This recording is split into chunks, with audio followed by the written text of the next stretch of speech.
हमारी कहानी की नायिका और नायक दोनों का ही मार्ग कंटकाकीर्ण था, किंतु दोनों उत्साह से भरे हुए उस मार्ग पर चल रहे थे। इस मार्ग में अनेक विघ्न भी थे, किंतु कहीं कहीं आशा की किरण भी दिखाई देती थी। समय बीतने के साथ द डीर पत्रिका की लोकप्रियता बढ़ती जा रही थी। पत्रिका के पृष्ठों की संख्या भी दुगनी हो गई थी। एलिजर बेन यहूद ने धीरे धीरे पत्रिका के माध्यम से नूतन व्यावहारिक शब्दों का परिचय पाठकों से करवाने के लिए प्रयास शुरू कर दिया। उन्हीं दिनों हिब्रू भाषा में लिखी हुई पाठ्य पुस्तकों की आवश्यकता उसे अनुभूत हुई, इसलिए उसने शिक्षकों का एक दल बनाकर उनके सामने यह विचार रखा तथा उन शिक्षकों को पुस्तक लेखन हेतु तैयार कर लिया। इस बीच उसने सोचा कि नित्य व्यवहार में सभी अवसरों पर हिब्रू भाषा का प्रयोग किया जा सकता है। इस तथ्य को नाटकों के द्वारा परिणामकारी रूप से लोगों को समझाया जा सकता है। इसलिए उसने नाटककारों से संपर्क किया, उन पर अपना प्रभाव जमाकर हिब्रू भाषा में आधुनिक नाटक उनसे लिखवाए। बच्चों और युवाओं ने समाज में यहाँ वहाँ जाकर उन नाटकों को अभिनीत करके दिखाया। इससे हिब्रू भाषा के प्रचार प्रसार में बड़ी उपलब्धि हुई। एलिजर बेन यहूद की बुद्धि नवाचार करने वाली थी।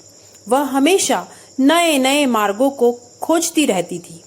भाषा प्रचार के विविध उपायों को वह सोचा करता था। विचारों के अनुरूप एलिजर बेन यहूद का शरीर यद्यपि सहयोग नहीं करता था, फिर भी बेन यहूद मस्तिष्क में उत्पन्न सभी योजनाओं को जल्दी ही कार्यान्वित करने का प्रयास करता था। सूर्योदय से पहले उठना और मध्य रात्रि तक कार्य करना, यह उसका प्रतिदिन का अभ्यास हो गया था। इन दिनों वह दिन में 19 घंटों तक भी कार्य करता था। एक दिन डेबोरा ने उससे कहा, आप क्षय रोग से पीड़ित हैं, आपको आराम करना चाहिए।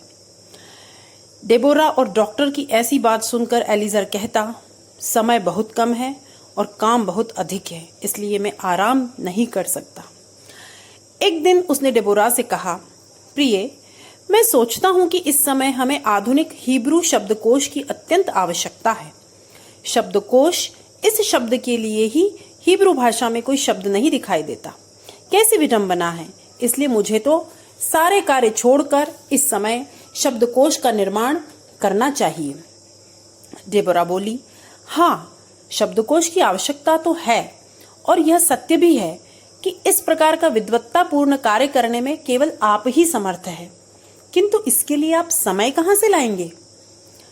बेन यहूद ने कहा, कैसा भी हो, मुझे सामंजस्य करना ही होगा। डेबोरा, आरंभ तो करूंगा, ईश्वर भी दयालु है, कोई न कोई मार्ग वह स्वयं दिखाएगा। प्रतिदिन उसके लिए कुछ न कुछ समय तो मैं निकालता हूं। ऐसा बेन यहूद ने कहा और शब्दकोश निर्माण का कार्य तत्काल शुरू भी कर दिया।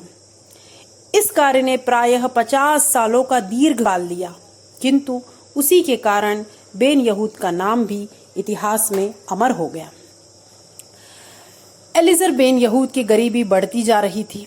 इसी बीच उसका दूसरा पुत्र भी हो गया। उस शिशु के जन्म पर उत्सव इत्यादि तो दूर, उस समय डेबोरा के लिए अपेक्षित भोजन खरीदने का आर्थिक सामर्थ्य भी उसके पास नहीं था। फिर भी बौद्धिक लोक में सर्वदा मग्न एलिजर बेन यहूद व्यावहारिक लोक की ऐसी समस्याओं के बारे में सोचता ही नहीं था। उन सभी समस्याओं से अकेली डेबोरा ही जूझती रहती थी, किंतु फिर भी पति को कुछ भी न कहते हुए वह सब कुछ सहन करती रहती थी। जेरूसलेम नगर के बाहरी भाग में एक भूस्वामी के निवास के एक छोटे से हिस्से में उनका निवास था। बेन यहूद ने द डीर पत्रिका के एक संपादकीय लेख में लिखा, ये जमींदार बहुत क्रूर है, ये निर्धनों से करुणाहीन व्यवहार करते हैं। नगर में अभी जल की कमी है, किंतु करुणा से रहित ये जमींदार लोग इस अवसर का लाभ उठाकर पानी बेचकर बहुत धन कमा रहे हैं। इनकी धन की लालसा को धिक्कार है। यदि जल्दी ही बारिश नहीं हुई तो ये जमींदार लोग निर्धनों का रक्त भी पी सकते हैं। बेन यहूद ने जब इस तरह का संपादकीय लेख लिखा तो सारे जमींदार आग बबूला हो गए।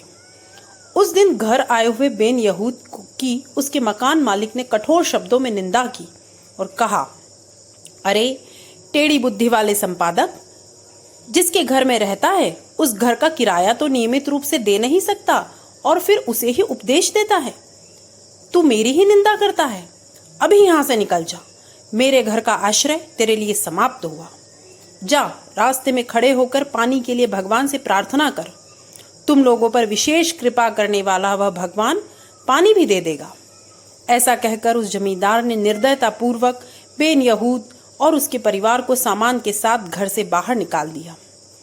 दूसरा घर ढूंढने के लिए समय और पूर्व सूचना दिए बिना ही उसने उनके परिवार को रास्ते पर लाकर पटक दिया। उनकी पेटियां और अन्य वस्तुएं रास्ते पर फीकी पड़ी थी। एक पेटी के ऊपर डेबोरा थकी हुई बैठी हुई थी। उसकी गोद में दूसरा शिशु सो रहा था और बेंजियोन रो रहा था। पत्नी को सांत्वना कैसे दूं, इसे समझने में असमर्थ बेन यहूद स्वयं भावावेश के कारण विचित्र स्थिति का अनुभव कर रहा था। उस पर भी यह हुआ कि 10 मिनट में ही आकाश काले बादलों से घिर गया और असमय ही वर्षा शुरू हो गई। उन्होंने जल्दी से वस्तुओं को इकट्ठा करके समीप स्थित एक घर की छत के नीचे रखा। 1 घंटे तक भारी वर्षा हुई। पहली बारिश आ जाने के कारण प्रसन्न लोग गलियों में आकर बारिश में नाचने लगे। वृष्टि के अभाव में होने वाली समस्याओं पर लिखे गए लेख के कारण बेन यहूद घर से निकाला गया था, लेकिन अब तो वह समस्या ही दूर हो गई थी। लोगों की नजर में अब तो एलिजर बेन यहूद कोई देवदूत हो गया था और उसकी वाणी देववाणी हो गई थी। ऐसा मानते हुए वे सब यहूदी लोग मकान मालिक के पास गए और उनसे अनुरोध किया कि ऐसे देवदूत को आपको घर से बाहर नहीं निकालना चाहिए। आप उसे फिर से अपने घर में प्रवेश दीजिए। लोगों के अनुरोध को टालने में असमर्थ उस भूस्वामी ने इच्छा न होते हुए भी बेन यहूद को फिर से अपने घर में रहने का अवसर दिया। सभी वस्तुओं को अंदर रखने में आधी रात हो गई।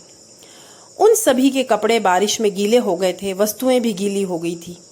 डेबोरा ने अपने छोटे बेटे को सुला दिया। बेंजियोन बोला, माँ बहुत भूख लगी है, कुछ दो, कहकर बेंजियोन रोने लगा। वह बच्चा ठंड से कांप रहा था। उसे देखकर डेबोरा की आंखों से आंसू निकल रहे थे।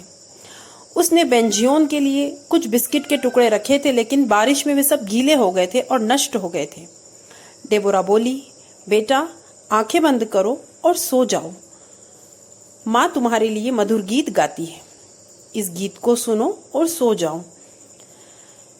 बेन यहूद ने डेबोरा को देखा और आंखों ही आंखों में आदेश दिया कि किसी तरह बच्चे को सुला दो। बेंजियोन के शरीर को कोमलता से सहलाती हुई पति के द्वारा हिब्रू भाषा में लिखी हुई लोरी को डेबोरा गाने लगी। धीरे धीरे बेंजियोन सो गया। इस तरह की कई घटनाएं उन दोनों के जीवन में घट रही थी। इन दिनों बेंजियोन की भाषा की प्रगति हो रही थी, किंतु वह हमेशा अकेलापन महसूस करता था। बेन यहूद ने कभी उसे अपने समान आयु के बच्चों से मिलने का अवसर ही नहीं दिया था। पुत्र केवल हिब्रू भाषा ही सुने, कोई अन्य भाषा नहीं, यही उसका आग्रह था। इसलिए दिन के 24 घंटे बेंजियोन अपने घर में बंधक के समान रहता था। घर की ऊंची दीवार को लांघकर बाहर जाने का अवसर उसे मिलता ही नहीं था। उसका कोई मित्र भी नहीं था। इन सब से वह बहुत दुखी होता। जब वह 4 वर्ष का हुआ तब डेबोरा ने दूसरे पुत्र को जन्म दिया था, किंतु अभी तक वह बोलता नहीं था, केवल रोता ही रहता था। यह सब देखकर बेंजियोन निराश था, क्योंकि जब उसके भाई का जन्म हुआ तब वह सोचता था कि ये छोटा भाई जब मेरा होगा तो मैं इसके साथ खेलूंगा, बातें करूंगा, और वह जन्म लेते ही बोलने लगेगा। लेकिन उसका अकेलापन तो दूर नहीं हुआ था। इसीलिए उसने मन में विचार किया कि मुझे भी तो कोई ना कोई मित्र बनाना चाहिए। एक दिन घर के बगीचे में अकेले खेलते हुए बेंजियोन ने घर की 4 दीवारी से बाहर अनेक बच्चों को खेलते हुए देखा। वह उस खेल को बड़े उत्सुकता से देख रहा था, जिसमें उसे बड़ा आनंद आ रहा था। उसके मन में विचार आया, मुझे भी वहां जाना चाहिए, किंतु 4 दीवारी का दरवाजा बंद ही रहता था। उसे लगा कि माँ अभी छोटे भाई की देखभाल में व्यस्त है, इसलिए किसी प्रकार दरवाजे पे चढ़कर मैं बाहर कूद जाता हूँ। ऐसा उसने किया और वह बच्चों के पास पहुंच गया। उसने कहा, क्या मैं भी आप लोगों के साथ खेलूं? हिब्रू भाषा में बेंजियोन ने जब यह उनसे पूछा तो वे बच्चे आश्चर्य से उसे देखने लगे, क्योंकि वे बच्चे तो यिडिश भाषा बोलते थे। बेंजियोन ने वही प्रश्न फिर से दोहराया। सभी बच्चे फिर चुप और आश्चर्य से देख रहे थे। तो एक बड़ा बालक बोला, अरे तुम्हें नहीं समझ में आएगी इसकी बात, यह उस मूर्ख का पुत्र है। ऐसा बोलकर वह तुरंत वहां से भाग गया। दूसरे बच्चे भी उसका अनुसरण करते हुए वहां से भागते हुए अदृश्य हो गए। बेंजियोन उनकी पूरी बात में केवल एक ही शब्द को समझ पाया था, मूर्ख। अब वह यह सोच रहा था, ऐसा क्यों? ये मुझे मूर्ख क्यों बोले और मेरे साथ उन्होंने खेल क्यों नहीं खेला? यही सब सोचते हुए उसके पैरों की शक्ति समाप्त हो गई। वह वहीं बैठ गया। उसकी आंखों से आंसू निकल पड़े। थोड़ी देर बाद किसी आवाज को सुनकर उसने जब पीछे देखा तो पूंछ हिलाते हुए एक छोटा सा कुत्ता वहां पर बैठा हुआ था। बेंजियोन ने प्रेम से उसे उठा लिया, हिब्रू भाषा में कुछ बोला। उस छोटे कुत्ते से बेंजियोन ने पूछा, ए छोटे से कुत्ते, क्या तू मेरा मित्र बनेगा?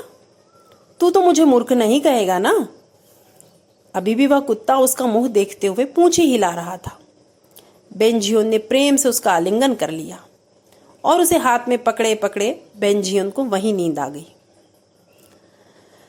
डेबोरा उसे ढूंढते हुए आई। बेंजियोन, कहाँ हो, कहाँ हो? उसके पिता भी उसके पीछे पीछे आ रहे थे। उन दोनों की आवाज़ सुनकर वह जाग गया।